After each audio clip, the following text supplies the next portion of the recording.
Hey, what's up, everyone? So, I have two special guests today, Demi and Adrian. And the reason why I really wanted to do an episode about cults and Scientology, okay, this is going to sound a bit crazy, but after watching the Barbie movie, I actually enjoyed the film from like a cinematic experience, but it really sparked like an interest on how like mainstream media tries to force certain messaging in certain things. And then I kind of went down a rabbit hole of like just researching like a bunch of things that have happened in history and in our current society.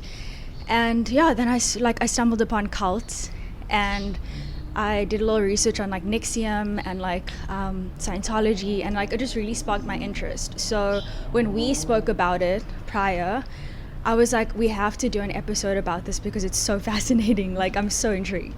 So yeah, like, how are you guys today? Doing good, thank you. I'm good, thanks. Okay, so Adrian, when does a cult, or when does a religion become a cult? It's a very good question. I think that it can go either way.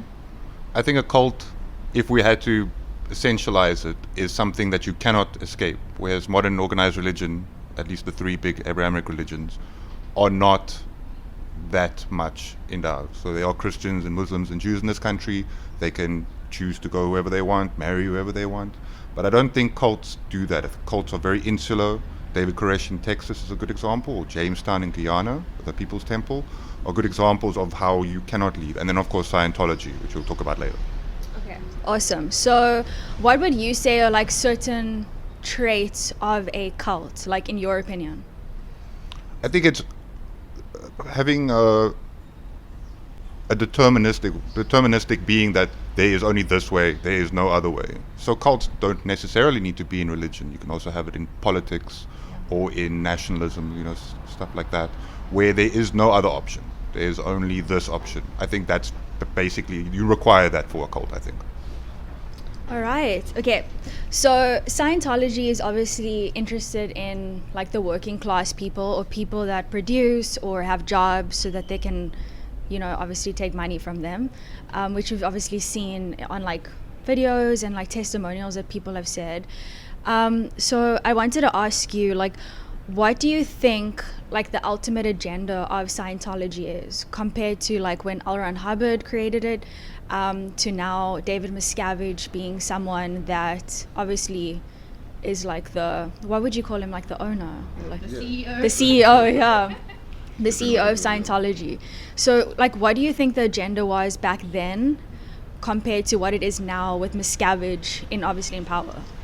I think L. Ron Hubbard was a famous, person who told lies, let's say it that way.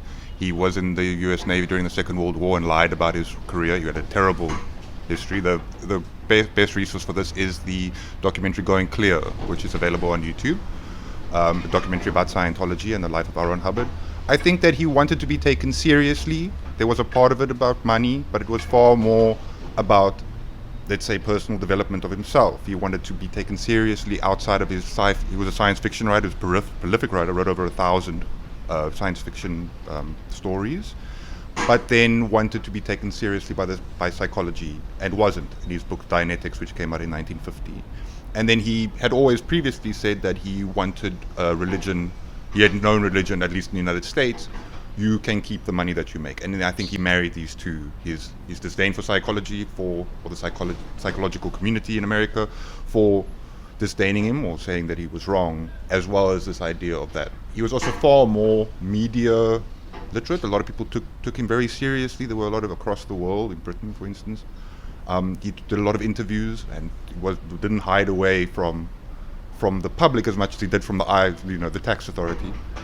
I think David Miscavige is far more regarding power. It's again not really money, because as is mentioned in the Going Clear documentary, both L. Ron Hubbard and David Miscavige could just run away with the money. Yeah. They have all this money and they could make off with it, but they're not, and I think there is an element of power and also to be taken seriously, which has a deep psychological sort of the insecurity that they may have come from. Yeah, it's just super fascinating to see. Like, obviously I watched the documentary as well, and then you kind of see L. Ron Hubbard creating something in a way to like evade tax. Because he figures out that like that's the like having a religion is the only way that you won't have to pay tax and the government doesn't take all of your money. So yeah, that brings me to my next question. So obviously in the documentary it mentions that he created a religion to evade paying tax, and then he obviously had a lot of issues with the IRS where he like was running basically for his whole life, which is crazy. So I want to ask you, like, how do you think that they get away with not paying tax? Because how do you define something as a religion? Because it's just interesting to me. Like, I was thinking about it. They don't necessarily praise a god, which is like, you know, compared to a lot of other religions where there is one source or one like power that people praise. It's more like a self-empowerment like brand. So how does the IRS even allow that? Like, how do they define something as a religion when you can clearly see it's a business? Like, they have multiple real estate like buildings across like the world, yeah, even in Johannesburg. So like, yeah. I think that, so the reason why they get away, at least in the American context, is because of the First Amendment of the American Constitution, which has a separation of church and state as well as freedom of speech, which that's all that says in it. But if you then take that into the notions of the Supreme Court, it says, well, you cannot then, if there's a separation between church and state, that gives church, if you do tax the church, that needs to have representation, which means that you would have to recognize religion in government. So they don't do that. So if you take that further, then you say, well, the taxation then doesn't get used. And it is mentioned in the documentary that the alternative is you need to use that money to improve the lives of your members or of society in general. Aaron Hubbard was famous. He sort of evaded the tax authority for a while and then flew off to the Mediterranean where he bought a boat, old boat in the Azores, and he got his members to fix it up for him, and then sailed around the Mediterranean. Look, he also believed in past lives that he had lived. He believed he was a Phoenician prince and a Roman general. You know, it was a very essentializing of the classical antiquity in the Mediterranean, two cultures that had nothing to do with each other. and then sort of after a while, the different ports in the Mediterranean didn't want to allow him anymore, and so he had to go back to America. And then he took the boat and then snuck into Florida. He landed the boat and went into America without, you know, passing customs. But I think they got him in the end. And then what was more interesting was David Miscavige and there were twice when the IRS, I think in the early 90s and then again recently, tried to go after him. And then there was far more intimidation of the tax authority and the individual members of the IRS, which they do with their past members, people who they don't like. They intimidate them, they threaten them, and so on. That was what they got away with later. And then famously, I think in 2003, there was a huge independent, Scientologist of America in Florida, and he says, we have now gotten rid of the tax authority. They're, you know, these evil people, and sort of demonized the tax authority, which is, you know, I don't disagree with completely. But what they were doing, it was for their own benefit and power, and not necessarily for the members, as per the American Constitution, I think. Yeah, because I remember that that huge event that they do, and then David Miscavige was kind of bragging about like the war is over or something like that, after they were basically like almost trying to do like a smear campaign of like the IRS in order to like push them into a corner to you know, consider Scientology as a religion so that they do avoid paying taxes, which is insane. Because I was also looking at like what they're worth currently. Is it 1.5 or 3 billion at the moment? That's what we know of. I mean, they have significant amount of properties also that we know of, which have just accrued in value. They don't really get that much money from members anymore, as far as I know, and the membership is less. But I mean, in this country, as far as I'm aware, we have 100,000 Scientologists, meaning that they are people who have gone through they're clear.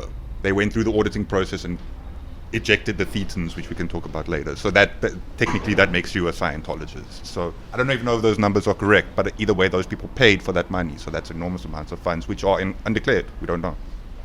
Yeah, it's just, I don't know, it's just insane to me to even think like about the fact that a church is buying so much property. Like, I feel like, yeah, it's just crazy.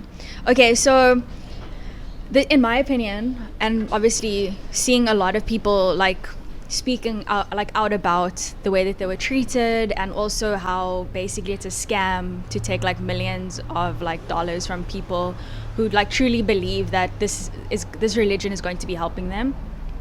So this is a similar question to the one before, but do you feel like David Miscavige and L. Ron Hubbard like had the same intentions from the beginning? Or do you feel like Miscavige is a bit more greedy? Because I remember I told you that I feel like Miscavige is more like a tyrant. He's like you can kind of see he's like business orientated. And even though he doesn't necessarily want to like run away with the money, I feel like he has like a long-term agenda in terms of like where he wants to take Scientology.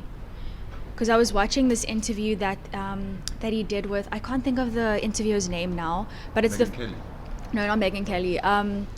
It was on ABC News, but like years ago. It was one of his first interviews, and like just the way that he's speaking, it's almost like he understands what he believes in Scientology basically, but you can also see that a part of him isn't fully in it the way like L. Ron Hubbard is. Like you can just see in like, I don't know.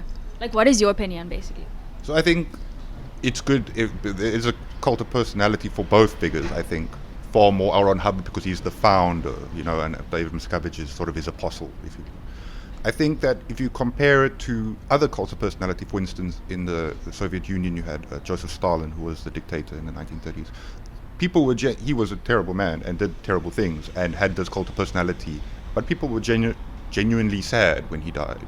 Whereas if you take a different character like Saddam Hussein, again, not a very nice man, but there was far less sympathy of the Iraqi people, of which he was the dictator, when he was executed. So I think if you look at it that way, David Miscavige is the Saddam Hussein and L. Ron Hubbard is the Stalin.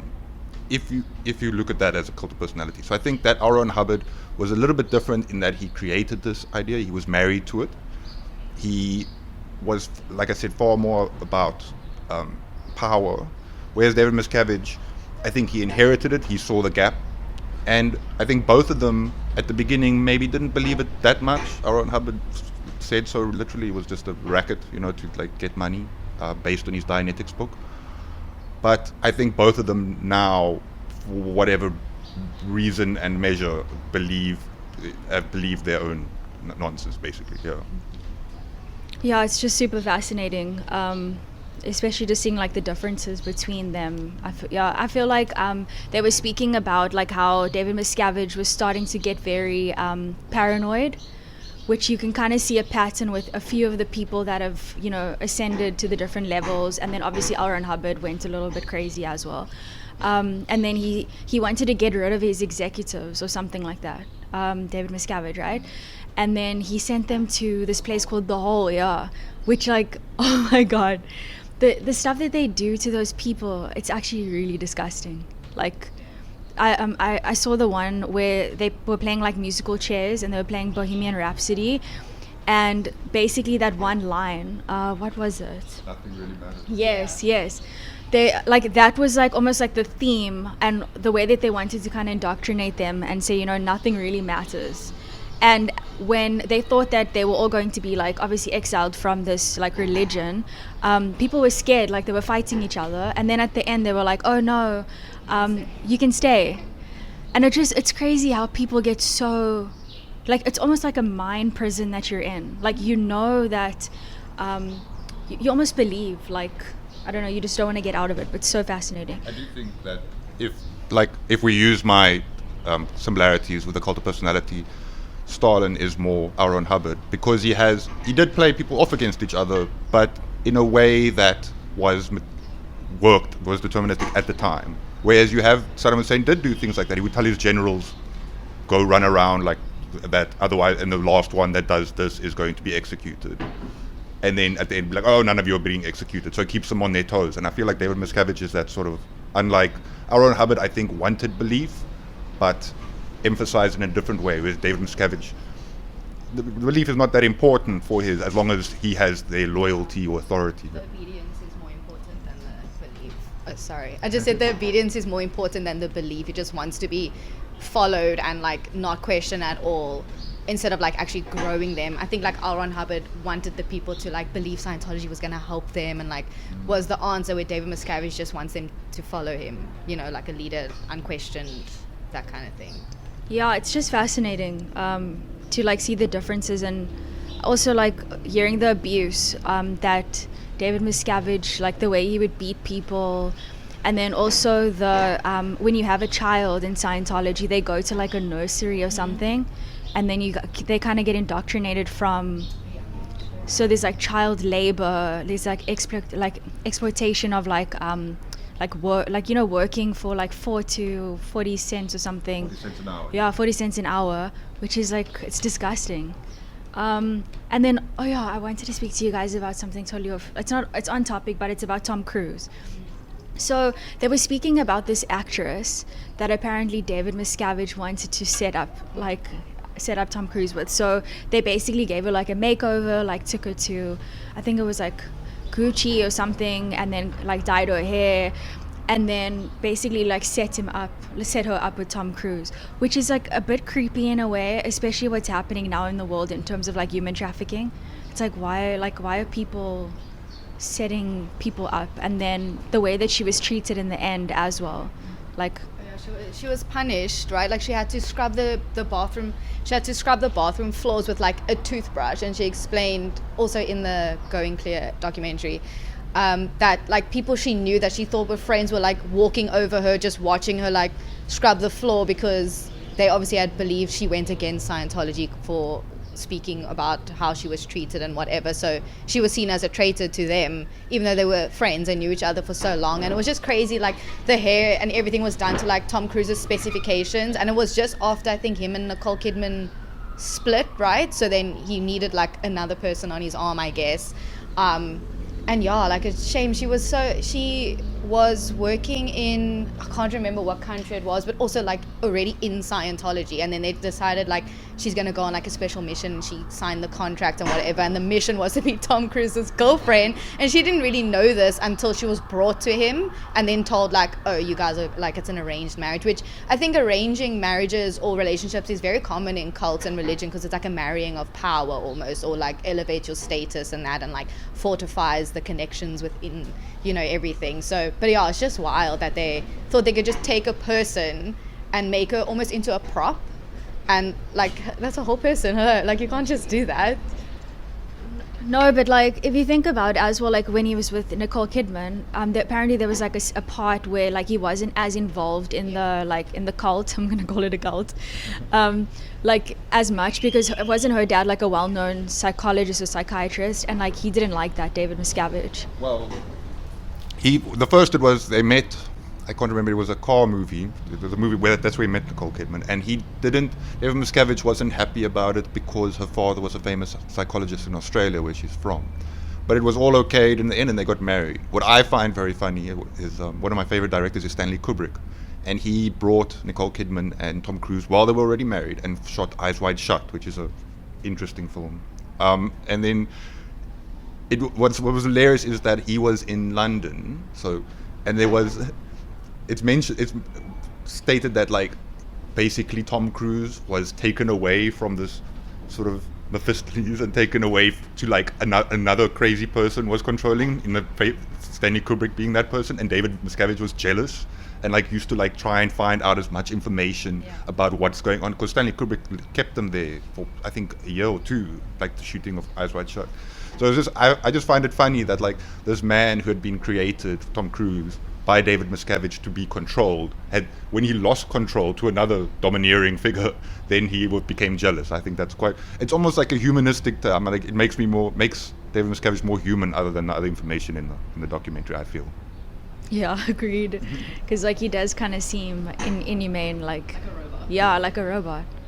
Okay, so let's talk about why they love recruiting celebrities, specifically like having someone as famous as Tom Cruise, John Travolta. I know Leah Remini was in it, and she was on that show King of Queens, which I loved.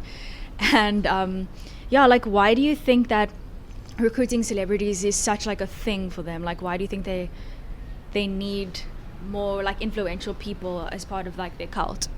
So I think it's it's a two-way street between celebrities and Scientology. I think a lot of celebrities, Paul Haggis, who's a writer-producer, he was also interviewed for this, as well as Jason Beggy was both of them have now lapsed. They're no longer members of Scientology.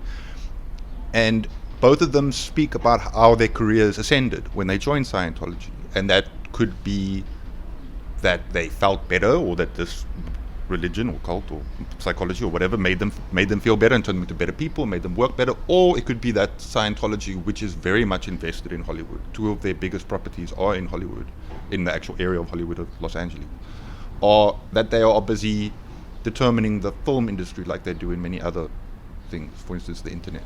I do then think that the Scientology does this because it basically creates, I don't want to say it's a class distinction, but it's a hierarchy. So you have Tom Cruise, who doesn't have to scrub boats and whatever and work for 40 cents an hour, and he is the marketing, he's the draw, basically. Like, if you want to join Scientology, John Travolta's a member, Tom Cruise, all of these people, big stars, So if they're doing it, and look how well they're doing, therefore I should join this. And then you end up not being an actor, you end up scrubbing boats for 40 cents an hour.